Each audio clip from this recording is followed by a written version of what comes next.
श्री कृष्ण जी कहते हैं कि जैसे फूलों में कीड़े पाए जाते हैं और पत्थरों में भी हीरे पाए जाते हैं, बस अच्छाई देखने की कोशिश करो तो नर में भी नारायण पाए जाते हैं। राधे राधे दोस्तों, जय श्री कृष्णा। आप सभी का हार्दिक अभिनंदन करती हूँ अपने यूट्यूब चैनल पर। दोस्तों, आप सभी का दिन शुभ और मंगलमय हो। तो आइए सुनते हैं आषाढ़ मास महात्म्य का ये 14वां अध्याय। श्री ब्रह्मा जी कहते हैं कि हे नारद, राम तीर्थ भ्रूण हत्या का नाश करने वाला ही उसकी महिमा के श्रवण मात्र से ही मनुष्य सभी पापों से मुक्त हो जाता है। इवाक वंश में दशरथ नाम के क्षत्रिय राजा हुए जो संपूर्ण विश्व में विख्यात थे। वे इंद्र की भांति बलवान, बुद्धिमान और सूरवीर थे तथा बलि की भांति अपने पिता पितामह के राज्यों का पालन किया करते थे। महाराज दशरथ के 3 रानियां थीं, कौशल्या, सुमित्रा और कैकेयी।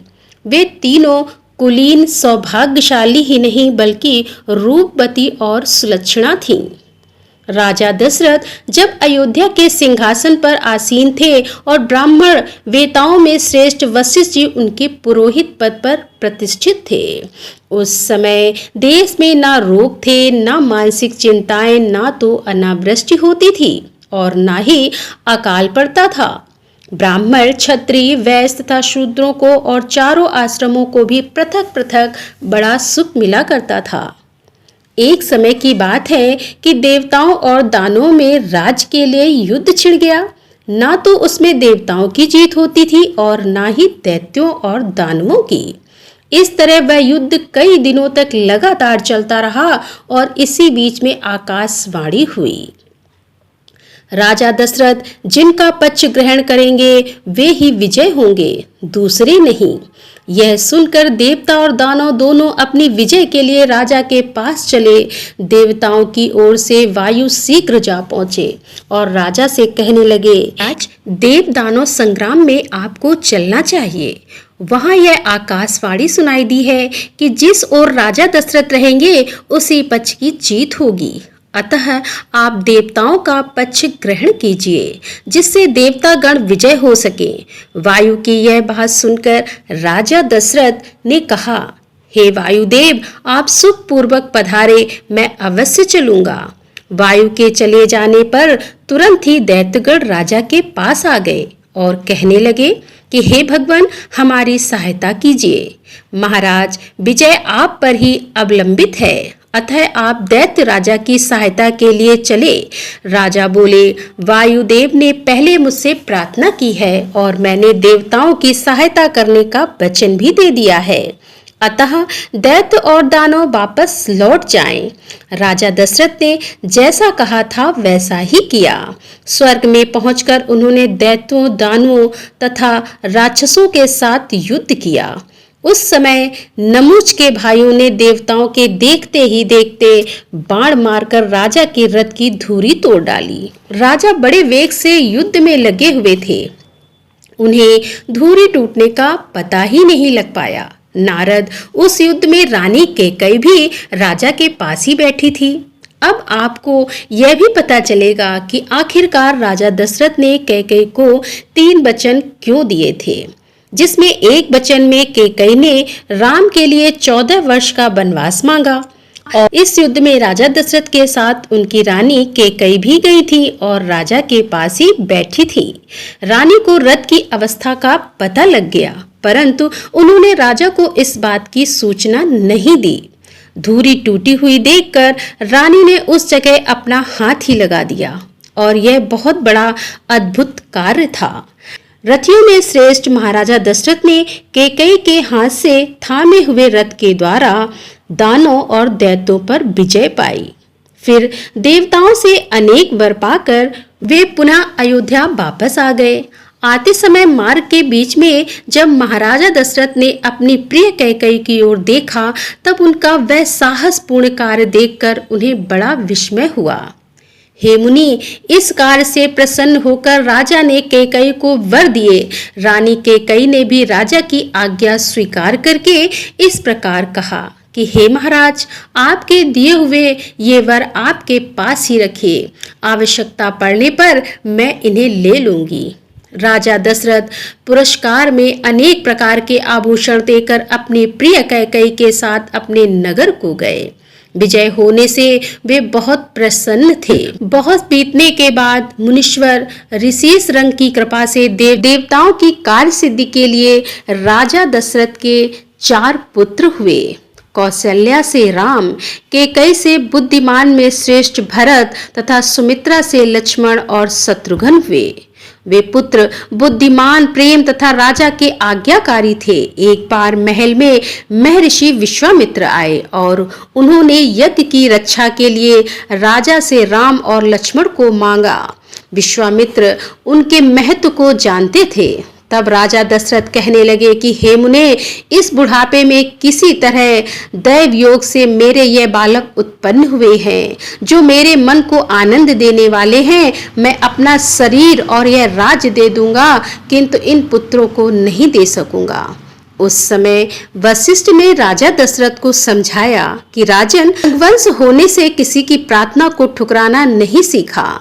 तब उनके इस प्रकार समझाने और कहने पर राजा ने किसी तरह श्री राम और लक्ष्मण से कहा कि पुत्रों, तुम ब्रह्मा ऋषि विश्वामित्र के यज्ञ की रक्षा करो। ऐसा कहकर उन्होंने अपने दोनों पुत्र विश्वामित्र जी को सौंप दिए। राम और लक्ष्मण ने बहुत अच्छा कहकर राजा दशरथ को नमस्कार किया और यज्ञ की रक्षा करने के लिए मुनि विश्वामित्र के साथ प्रसन्नता पूर्वक चले गए। तब महर्षि विश्वामित्र ने उन दोनों भाइयों को महेश्वरी, महाविद्या, धनुर्विद्या, शस्त्र विद्या, अस्त्र विद्या, लोक विद्या, रथ विद्या, गज विद्या, गदा विद्या तथा मंत्रों द्वारा अस्त्रों के आवाहन और विसर्जन की शिक्षा दी। इस प्रकार संपूर्ण विद्या प्राप्त कर श्री राम और लक्ष्मण ने वनवासियों का हित करने के लिए वन में ताड़का को मार डाला और हाथ में धनुष लेकर यज्ञ की रक्षा करने लगे। तत्पश्चात महायज्ञ पूर्ण होने पर मुनिवर विश्वामित्र दोनों राजकुमारों के साथ राजा जनक से मिलने गए। वहां लक्ष्मण सहित श्री राम ने राजाओं की मंडली में अपने गुरु से सीखी हुई अद्भुत धनवर विद्या का परिचय दिया, जिससे प्रसन्न होकर राजा जनक ने अपनी कन्या लक्ष्मी स्वरूप सीता का विवाह श्री राम के साथ कर दिया। इस प्रकार लक्ष्मण, भरत और शत्रुघ्न का विवाह भी राजा जनक के घर ही हुआ। तदंतर दीर्घ काल व्यतीत होने पर राजा दशरथ समस्त प्रजा और गुरु की अनुमति से श्री राम को राज्य देने लगे। किंतु उस समय मंथरा रूपी दुर्द से प्रेरित होकर रानी कैकेयी ईर्ष्या से व्याकुल हो उठी। उसने श्री राम के राज्याभिषेक में विघ्न डाला और उन्हें वनवास भेजने के लिए कहा। साथ ही उनसे वही राज्य भरत के लिए मांगा, परंतु राजा दशरथ ने स्वीकार नहीं किया। पिता के सत्य की रक्षा करने के लिए श्री राम स्वयं ही घोर जंगल में चले गए। सीता और लक्ष्मण ने भी उन्हीं का साथ दिया। श्री राम ने अपने सद्गुणों के कारण सत्पुरुषों के शुद्ध हृदय में घर बना लिया था। जब श्री राम राज्य की तृष्णा से रहित और वनवास के लिए दीक्षित होकर लक्ष्मण और सीता के साथ चले गए, तब राम, लक्ष्मण और गुणलिनी सीता का स्मरण करके महाराज को बड़ा दुख हुआ और उन्होंने अपने प्राण त्याग दिए। इधर श्री रामचंद्र जी चलते चलते चित्रकूट में आए। वहीं उन्होंने 3 वर्ष व्यतीत किए। फिर वहां से दक्षिण दिशा की ओर चलकर वे क्रमशः दंडकारण्य में जा पहुंचे, जो समस्त देशों में पवित्र और तीनों लोकों में विख्यात है। वह महान वन दैत्यों से सेवित होने के कारण बड़ा भयंकर था। ऋषि ने भयभीत होकर उसे छोड़ दिया था। श्री राम ने वहां दैत्यों और राक्षसों को मारकर दंडक वन को ऋषि मुनियों के रहने योग्य बना दिया। फिर 5 योजन आगे चलकर वे धीरे धीरे गौतमी के तट पर पहुंचे और भगवान शिव की जो पंचभूत और अनिवर्चनीय पराशक्ति है, वहीं जल स्वरूप में प्रकट हुई गौतमी नदी है। ऐसा संत महात्माओं का कथन है कि गौतमी ब्रह्मा, विष्णु और शिव जी के लिए भी माननीय तथा वंदनीय है। श्री राम कहने लगे, अहो गंगा का कैसा अद्भुत प्रभाव है। तीनों लोगों में इनकी कहीं कोई उपमा नहीं है। हम धन्य है कि इन त्रिभुवन पावनी गंगा का दर्शन पा सके। ऐसा कहकर श्री राम ने बड़े हर्ष के साथ महादेव जी की स्थापना की और यत्न पूर्वक ससोपचार से 36 कलाओं वाले महादेव जी की आवरण सहित पूजा करके हाथ जोड़ उनकी स्तुति करने लगे। इस प्रकार स्तुति करने लगे कि मैं पुराण पुरुष शंभु को नमस्कार करता हूँ, जिनकी असीम सत्ता का कहीं पार या अंत नहीं है। उन सर्वज्ञ शिव को मैं प्रणाम करता हूँ। अविनाशी प्रभु रुद्र को नमस्कार करता हूँ। सबका संहार करने वाले सर्व को मस्तक पर झुकाकर प्रणाम करता हूँ। अविनाशी परम देव को नमस्कार करता हूँ। लोक गुरु उमापति को प्रणाम करता हूँ। दरिद्रता का विनाश करने वाले शिव को नमस्कार करता हूँ। रोगों का अपहरण करने वाले महेश्वर को प्रणाम करता हूँ। जिनका रूप चिंतन का विषय नहीं है, उन कल्याणमय शिव को नमस्कार करता हूँ। विश्व की उत्पत्ति के बीजभूत भगवान भव को नमस्कार करता हूँ। जंगल का पालन करने वाले परमात्मा को प्रणाम करता हूँ और संहारकारी रुद्र को बारंबार प्रणाम करता हूँ। पार्वती जी के प्रीतम अविनाशी प्रभु को नमस्कार करता हूँ। नित्य अक्षर अक्षर स्वरूप शंकर को प्रणाम करता हूँ। जिनका स्वरूप चिन्मय और अप्रमेय है, उन भगवान त्रिलोचन को मैं मस्तक झुकाकर बारंबार नमस्कार करता हूँ। करुणा करने वाले भगवान शिव को प्रणाम करता हूँ तथा संसार को भय देने वाले भगवान भूतनाथ को सर्वदा नमस्कार करता हूँ। मनोवांछित फलों के दाता महेश्वर को प्रणाम करता हूँ। भगवती उमा के स्वामी श्री सोमनाथ को नमस्कार करता हूँ और तीनों वेद जिनके 3 नेत्र हैं, उन त्रिलोचन को प्रणाम करता हूँ। त्रिविध मूर्ति से रहे सदा शिव को नमस्कार करता हूँ। पुण्यमय शिव को प्रणाम करता हूँ। सत असत से पृथक परमात्मा को नमस्कार करता हूँ। पापों का अपहरण करने वाले भगवान हर को प्रणाम करता हूँ। जो संपूर्ण विश्व के हित में लगे रहते हैं, उन भगवान को नमस्कार करता हूँ। जो बहुत से रूप धारण करते हैं, उन भगवान को शंकर को प्रणाम करता हूँ। जो संसार के रक्षक तथा सत और असत के निर्माता हैं, उन्हें नमस्कार करता हूँ। जो संपूर्ण विश्व के स्वामी हैं, उन विश्वनाथ को प्रणाम करता हूँ। हव्य कव स्वरूप यज्ञेश को नमस्कार करता हूँ और संपूर्ण लोगों का सर्वदा कल्याण करने वाले जो भगवान शिव आराधना करने पर उत्तम गति और संपूर्ण अविष्ट वस्तुएं प्रदान करते हैं, उन दान प्रिय इष्ट देव को मैं नमस्कार करता हूँ। भगवान सोमनाथ को प्रणाम करता हूँ। जो स्वतंत्र न रहकर भक्तों के पराधीन रहते हैं, उन विजयशील उमानाथ को मैं नमस्कार करता हूँ। विघ्नराज गणेश तथा नंदी के स्वामी पुत्र प्रिय भगवान शिव को मस्तक झुकाकर बारंबार प्रणाम करता हूँ। संसार के दुख और शोक का नाश करने वाले देवता भगवान चंद्रशेखर को मैं बारंबार नमस्कार करता हूँ। जो स्तुति करने योग्य और मस्तक पर गंगा को धारण करने वाले हैं, उन महेश्वर को नमस्कार करता हूँ।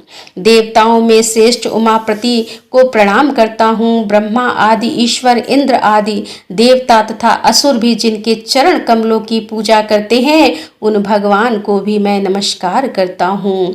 जिन्होंने पार्वती देवी के मुख से निकलने वाले वचनों पर दृष्टिपात करने के लिए मानो 3 नेत्र धारण कर रखे हैं, उन भगवान को प्रणाम करता हूँ। पंचामृत चंदन उत्तम धूप दीप भांति भांति के विचित्र पुष्प मंत्र तथा अन्य आदि समस्त उपचारों से पूजित भगवान सोम को मैं नमस्कार करता हूँ। तदुपरांत भगवान शंकर ने भगवान श्री राम की स्तुति से प्रकट होकर राम और लक्ष्मण से कहा कि तुम्हारा कल्याण हो, बस वर मांगो। श्री रामचंद्र जी कहने लगे कि हे सुर श्रेष्ठ, हे सुरश्रेष्ठ महेश्वर, जो लोग इस स्रोत के द्वारा भक्ति पूर्वक आपकी स्तुति किया करें, उनके संपूर्ण कार्य सिद्ध हो जाए। संभव जिनके पितर नरक के समुद्रों में डूबे हुए हैं, उनके वे पितर यहाँ पिंडदान आदि देने से पवित्र होकर स्वर्ग लोक में चले जाएं। जन्म भर के कमाए हुए मानसिक, वाचिक और शारीरिक पाप यहाँ स्नान करने मात्र से तत्काल नष्ट हो जाएं। जो लोग यहाँ याचक को भी भक्ति पूर्वक थोड़ा भी दान दे, वह सब अक्षय होकर दाताओं के लिए उत्तम फल देने वाला हो। यह सुनकर शंकर जी बहुत प्रसन्न हुए और उन्होंने एवं अस्तु कहकर श्री रामचंद्र जी की बात का अनुमोदन किया। सुरश्रेष्ठ भगवान शिव के अंतर ध्यान हो जाने पर श्री राम अपने अनुगामियों के साथ धीरे धीरे उस देश में गए जहां से गोदावरी नदी प्रकट हुई। तब से वह तीर्थ श्री राम तीर्थ के नाम से प्रसिद्ध हुआ। वहां लक्ष्मण ने स्नान और शंकर का पूजन किया। वहां लक्ष्मण तीर्थ के नाम से प्रसिद्ध हुआ। जहां सीता जी ने स्नान किया, वहां सीता तीर्थ के नाम से कहलाया। सीता तीर्थ में नाना प्रकार के समस्त पाप राशि को निर्मूल करने में समर्थ हैं, जिनके कारण त्रिभुवन पावनी गंगा प्रकट हुई। उन्होंने ही जहाँ स्नान किया, उस तीर्थ की विशिष्टता के विषय में और क्या कहा जा सकता है। अतः श्री राम तीर्थ के समान पावन तीर्थ कहीं कोई भी नहीं है। दोस्तों, राधे राधे, जय श्री कृष्णा। यहीं पर इस कथा का समापन करते हुए इसके आगे की कथा लेकर हम आपके सामने फिर उपस्थित होंगे। तब तक के लिए राधे राधे, जय श्री कृष्णा, हर हर महादेव, जय भोलेनाथ की।